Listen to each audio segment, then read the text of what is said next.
جس کو میں نے کچھ دیر پہلے اوپر دیکھا تھا۔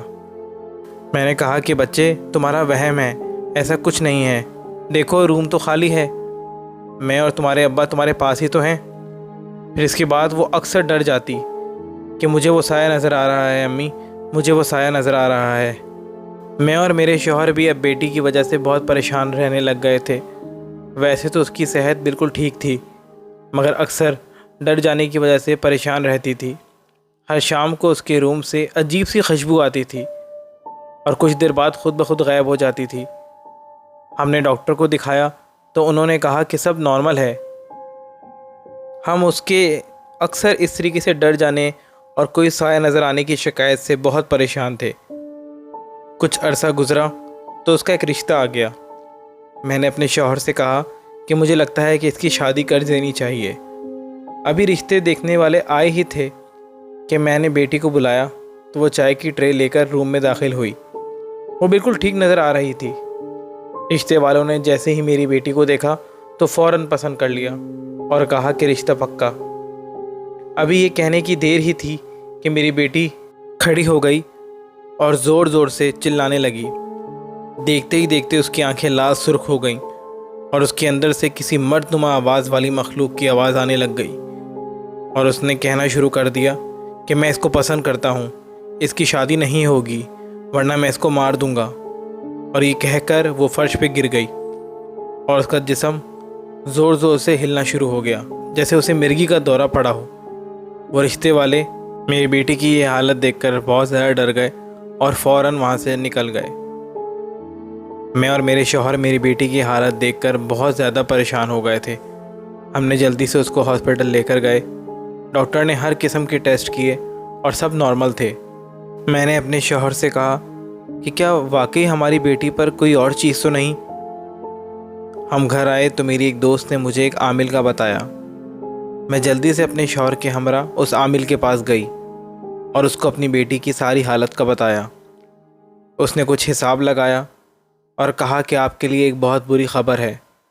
ایک جن آپ کی بیٹی پر عاشق ہو گیا ہے جو آپ کی بیٹی کی شادی نہیں ہونے دے گا۔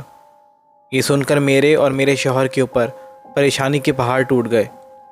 ہم نے اس عامل کو کہا کہ خدا کا واسطہ ہے ہماری مدد کریں۔ انہوں نے کچھ تعویذ دیے اور کہا کہ باقاعدگی سے ان تعویذوں کو گھر میں جلانا۔ میں نے ویسا ہی کیا۔ میری بیٹی کی حالت بھی بہتر ہو رہی تھی۔ میں خوش ہوئی کہ چلو کہ ہماری بیٹی کے اوپر سے وہ سایہ ہٹ گیا ہے۔ اس بات کو کچھ عرصہ ہی گزرا تھا کہ میری بیٹی کا ایک اور رشتہ آ گیا۔ ہم پرسکون تھے کہ چلو اس بار سب اچھا ہوگا۔ وہی ہوا، جیسے ہی رشتے والے آئے میری بیٹی کو دیکھتے ہی پسند کیا، مگر میری بیٹی کی حالت پھر سے خراب ہو گئی۔ اس کے ہاتھ پاؤں مڑنا شروع ہو گئے اور وہ دوبارہ جھٹکے کھانے لگ گئی اور یہ رشتہ بھی ختم ہو گیا۔ میں اسی عامل کے پاس گئی تو اس نے کہا کہ آپ میرے پاس کل آئیں۔ اگلے دن جب ہم ان کے پاس گئے تو انہوں نے بتایا کہ جو جن آپ کی بیٹی پر قابض ہوا ہے وہ مارد گروہ کا جن ہے، جو جنوں کا بہت زیادہ خطرناک گروہ ہے اور بہت زیادہ نافرمان بھی۔ انہوں نے پھر سے ہمیں کچھ تعویذ دیے اور کہا کہ اللہ پاک رحم کریں گے۔ وقت گزرتا گیا اور میں اپنی بیٹی کی شادی کا ارمان لیے بیٹھی رہی۔ میری بیٹی اب پہلے جیسی نہیں رہی تھی، اس کی طبیعت اب اکثر خراب رہتی تھی۔ کچھ عرصہ گزرا کہ پھر سے میری بیٹی کا ایک رشتہ آ گیا۔ ہم بہت ڈر گئے تھے اور میری بیٹی بھی کہ کہیں پھر کچھ ایسا نہ ہو جائے، مگر اس بار ایسا کچھ نہیں ہوا۔ رشتے والے آئے اور میری بیٹی کو پسند کر کے چلے گئے۔ میں ان کے آنے کے دوران اپنی بیٹی کو ہی دیکھتی رہی کہ کہیں پھر سے وہ جن اس کو نقصان نہ پہنچائے، مگر اس بار میری بیٹی بالکل ٹھیک تھی۔ میری خوشی کا ٹھکانہ نہیں تھا کہ آخرکار خوشیوں کے دن آ گئے۔ میری بیٹی بھی بہت خوش تھی۔ سب تیاریاں بخوبی پوری ہو گئیں اور شادی کا دن آ گیا۔ شام کے 7 بج رہے تھے۔ میری بیٹی نہانے کے لیے اپنے روم میں چلی گئی۔ کچھ دیر بعد میرے دروازے پر دستک ہوئی۔ میں نے جب گیٹ کھولا تو وہ بیوٹی پارلر والی تھی۔ میں نے اسے اندر بٹھایا اور کہا کہ بیٹا اوپر چلی جاؤ، کہ بیٹا آپ اوپر میری بیٹی کے روم میں چلی جاؤ، وہ وہیں نہانے کے لیے گئی ہے۔ اس نے اپنے سامان کا بیگ اٹھایا اور اوپر کی طرف جانے لگی۔ میں میرے شوہر کے ساتھ میرے روم میں آ گئی تاکہ ہم بھی تیار ہو سکیں۔ کہ اتنے میں بیوٹی پارلر والی نے زور زور سے ہمیں آوازیں دینا شروع کر دیں۔ میں اور میرے شوہر جلدی سے بھاگ کر اوپر گئے کہ اللہ خیر کیا ہو گیا۔ اوپر پہنچے تو ہم نے جو دیکھا وہ وقت اللہ کسی ماں باپ کو بھی نہ دکھائے۔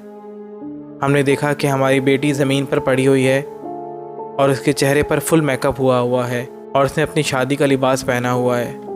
میں اپنی بیٹی کو اس حالت میں دیکھ کر وہیں گر گئی۔ میرے شوہر نے جا کر جلدی سے میری بیٹی کو چیک کیا تو میری بیٹی مر چکی تھی، اس کی سانسیں نہیں چل رہی تھیں۔ اس جن نے مار دیا، میری بیٹی کو مار دیا۔ ہماری زندگی اجڑ گئی، ہماری جان ہمیں چھوڑ کر چلی گئی تھی۔ آخر اس جن نے اس کی شادی نہیں ہونے دی۔ کاش میں اس کی شادی کبھی بھی نہ کرتی تو آج میری بیٹی میرے پاس ہوتی۔ آج میں اور میرے شوہر زندہ تو ہیں مگر زندہ لاش سے زیادہ کچھ نہیں۔ اپنی زندگی آپ سب کے سامنے کھولنے کا مقصد بس اتنا ہے کہ خدا کا واسطہ ان چیزوں کو مذاق مت سمجھیں۔ اگر ماں باپ کسی چیز سے روکتے ہیں تو رک جائیں، تاکہ آج جیسے میں نے اپنی اولاد کو کھو دیا ہے ویسے کوئی اور ماں یہ دن نہ دیکھے۔ تو امید ہے کہ آپ سب کو رفا صاحبہ کی زندگی کے یہ خوفناک واقعے سے بہت کچھ سیکھنے کو ملا ہوگا۔ یہ چیزیں واقعی مذاق نہیں ہوتی۔ اگر یہ ضد پر آ جائیں یا بدلہ لینے پر آ جائیں تو یہ کسی بھی حد تک جا سکتی ہیں۔ اگر ماں باپ آپ کو کسی چیز سے روکتے ہیں تو وہ آپ کے بھلے کے لیے روکتے ہیں اور آپ کو اس بات کو سمجھنا چاہیے۔ اگر آپ کے پاس اس طرح کا کوئی واقعہ یا کوئی قصہ ہے تو ہمیں شیئر کریں، ہم اس کو ضرور اپنی ویڈیو میں شامل کریں گے۔ تو چلیے ملتے ہیں اگلی ویڈیو میں ایک نئے انسیڈنٹ، ایک نئے قصے کے ساتھ۔ تب تک کے لیے دیجیے اجازت۔ اللہ حافظ۔